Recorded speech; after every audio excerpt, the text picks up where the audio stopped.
How old are you? 22. 22. 23. I'm 21 years old. Do you plan to get married? Yes, I really look forward to marriage. I have a boyfriend now, and I like to go on the rest of my life with him and face all the troubles together. At what age? Maybe 27. I think after my 30 years old, because I'm studying for my master degree, and I got some pressures about jobs and my economic condition. Maybe not. Why? Because You're the first one who said you don't want to get married. Because it's really tough to make this decision. If you ever get married, how many kids do you want to have? Or do you want to have kids at all? 1 or 2, that depends on my wife. Maybe only one child, because I don't want to share my personal space and taken up by my child. Yes, I want to have a child, but only one. Maybe 2, I think. I Want a twins? In 2022, China registered negative population growth for the first time in 61 years. This year, Sichuan Province sparked widespread discussions by ending the marriage requirement for registration of childbirth. As it's one of the hottest topics in Chinese society right now, what should be our focus when we discuss marriage and childbirth? What are the obstacles that discourage women in particular from having children? From the People's Daily, this is China Mosaic. I'm your host, Bowen.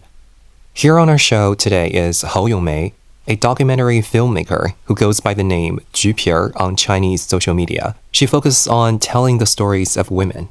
Welcome, Jupir. Hello, Bowen. On the Chinese social media platform Weibo, several hashtags related to the decision of having children or not have appeared in trending searches. It reminds me of another piece of news that also caught a lot of attention. Since February 15th, Southwest China's Sichuan Province has ended the requirement for marriage to register a child. What's your first reaction to the news? Good news. Finally. Finally. Yeah. Actually, my first thinking is about my character in my documentary film. I once made a film about Chinese older women's fertility choice. One of the characters is a single woman who was 37 years old at that time. She wanted a child, actually 2 children, very much, before 40 years old. But she must get married first in China to do it at that time. So she was pressed for time. Looking for love is not a beautiful thing for her. Instead, it's actually urgent and stressful for her. I will remember that day forever. It was her birthday that day. She just broke up with her boyfriend, and she was so sad. She cried at the sea and said, "Sorry, my child, mommy failed again. Please wait for me a little longer. I need some more time to find you a proper daddy. I'm in a hurry." And then she said to me that, "I'd love to be the character of your film, but please make a good film to show everyone my difficult position." She is not alone, I think. So it's really a good news for her and for Women like her. Yeah, for women like her. In addition to Sichuan, Guangdong, Fujian, and Anhui also eased restrictions on whether people have to get married before they can register the births of their children. Do you think similar policies should be introduced to more places here in China, and why? If this policy is widely adopted, is it going to erode the concept of marriage? I'm optimistic to the policy's future, I think, because it protects the rights of some groups of women, like older women, like single mothers. It gives women more choices. It's a social advancement, I think. Because of my documentary film, I got to know a lot of Chinese single mothers. Most of them are high educated and have great career, but they maybe have no or bad relationship. So let's come back to your question, whether it will erode the concept of marriage. It's definitely yes, I think. Not only the concept of marriage, but also ethical questions, parenting issues. But it is an inevitable process of social development, I think. What we should do is apply new regulations or policies to improve the previous policy and keep on going. According to official data, the population in the Chinese mainland recorded negative growth for the first time in 61 years, decreasing by 850,000 in 2022. As a blogger on women's issues, what obstacles are standing in the way for women to have children here in China from your observations? I think the women can be divided into 3 categories with different ideas about having children. The first group is the single women, I think, around 35 years old. Some of them would like to have children, just like my character. I once shared on my channel that I got a message on my social media from a follower. She is 35 years old, married. She would love to have a baby as soon as possible, but unfortunately, she caught her husband cheating on her, and she decided to divorce with him. She will soon be past her best childbearing age. So she asked me that, is it a good idea to have a baby with her husband and then divorce? It's really a tough decision, right? It's a tough question. Yeah. Just because when she went back to be single, she is not allowed to give birth, or it's much more difficult to do it. I can't give her the answer. I'm not sure. Do you know what happened to her eventually? I don't know. Okay, good luck to her. The second group is the women who have less confidence about having children. They maybe have married already. They are always excellent at study and at work, and they know that if they choose to give birth, they would face stopping work for a long time. And even worse, it's difficult to get further promotion or get a new job. And they may be told by families, you are mom, no, you have to spend more time caring for the You have to be a good mom instead of being a good worker in your workplace. Yeah, a good mom is very important. So that's not the life they want to choose. They know that the value of women is not just realized. It's not defined only by being a mother. Yeah, it's not that. So they also want to be a great worker, a great manager, a good leader, a professor. So some women may prefer to defer motherhood or give up giving birth for saving the study or work opportunities.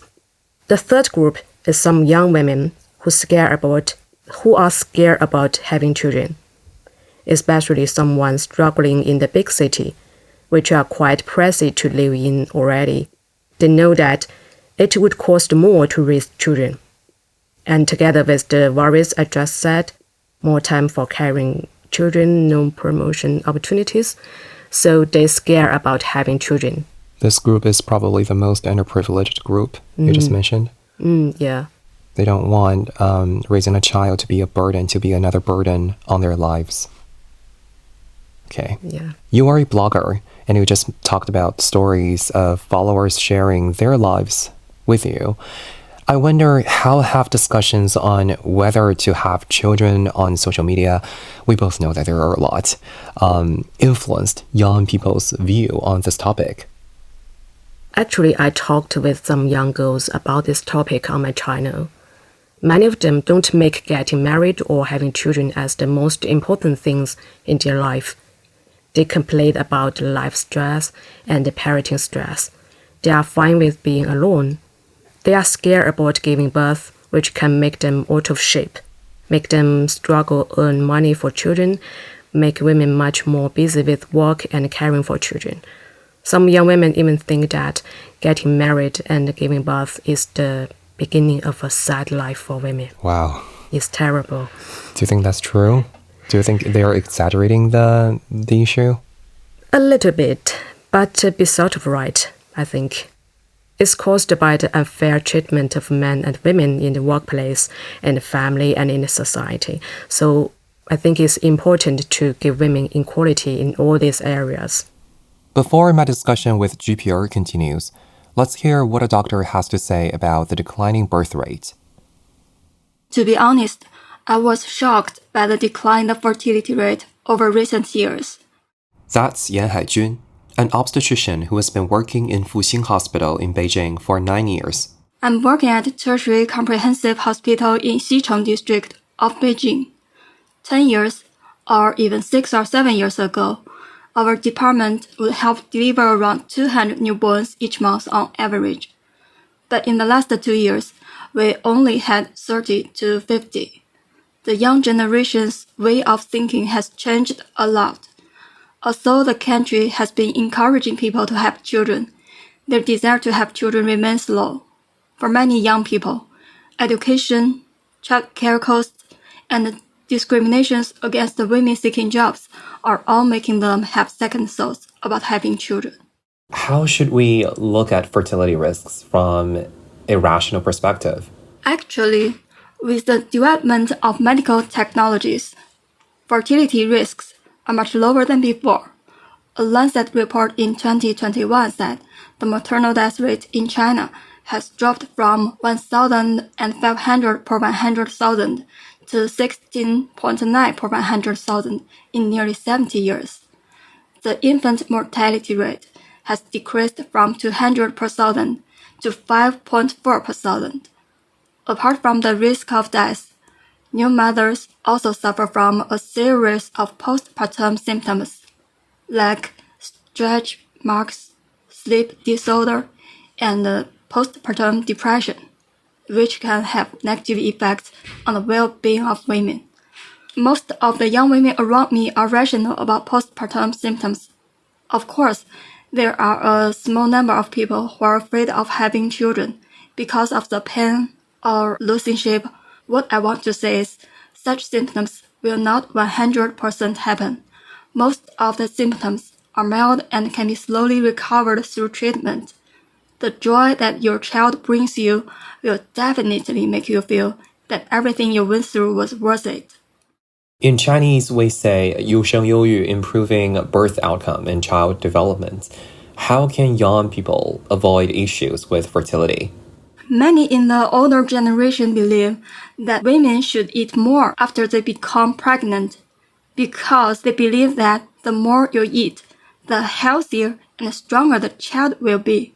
In fact, overnutrition does no good for the mother and her child. I'll give 3 simple tips here. First, a prenatal checkup is strongly advised for the couple. It is ideal for women to have children before 35, as the health risks for mother and child will grow higher as women grow older.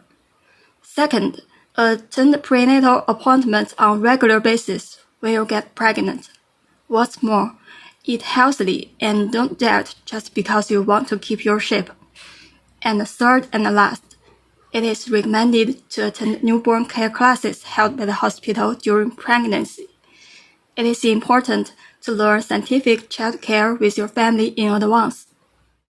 How do you feel when you see topics on fertility are getting so much attention here in China as a doctor working in the labor and delivery departments? Marrying and having children are 2 of the most important life decisions. Of course, we must be very careful. To me, a reliable partner is more important. Why many women are unwilling to have children? Part of the reason is because they feel insecure emotionally and materially in a relationship. If it were me, I would also be reluctant to have children. So find the right person first and then have your baby at a appropriate age. You shall have no regrets. Now back to our show. I know we didn't talk about this before, but I'm gonna ask you right now. How old are you? I'm 41 years old. Okay. Are you married? Not yet. I'm married. Not yet. Yeah. Love that. So you don't have any child, I guess? No child. Okay. I'm 28. Okay, I'm 28. I wonder, when you were my age, what were you thinking? Or have you ever regretted about not getting married? Oh, when I was 28, it's a terrible period, I think. Oh, At that really? time, at that age, my parents always said to me that, be quick. to find a proper, to find a Good husband. To find a good man and to get married and give birth as soon as possible. Wow. Yeah, before 30 years old. It's like a homework. It's homework. It's really at homework. The deadline is 30 years old. So it just left 2 years before 30 years old. Okay. If a woman decides not to get married and have children, what advice you would give to her in terms of financial and physical health, as well as psychological maturity, or just anything else you can think of? That's a good question.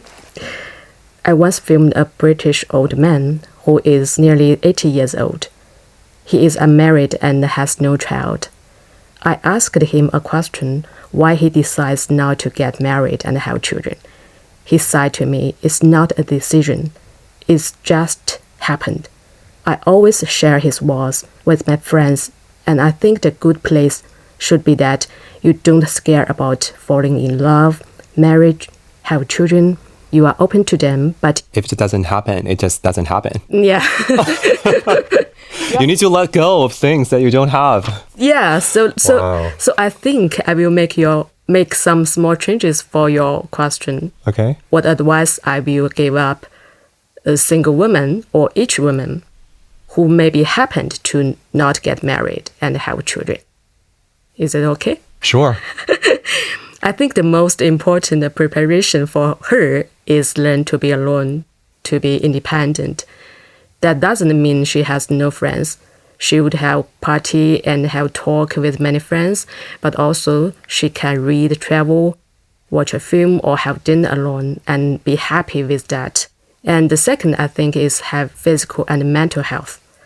I know some single women's parents always say that you have to go to the hospital alone when you are sick.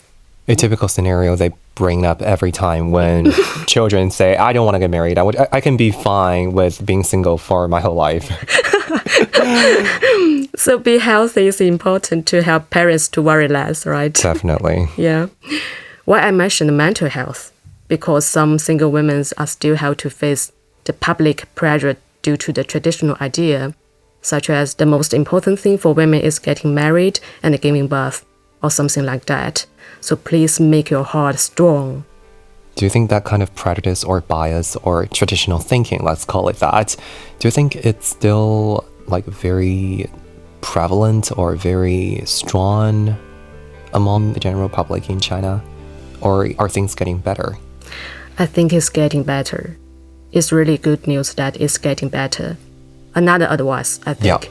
Yeah, an important one. The most important one? Yeah, is the ability to make money. Money is the foundation of independence. Yeah, make enough money for your retirement. Wow. I think that piece of advice also applies to men. Yes.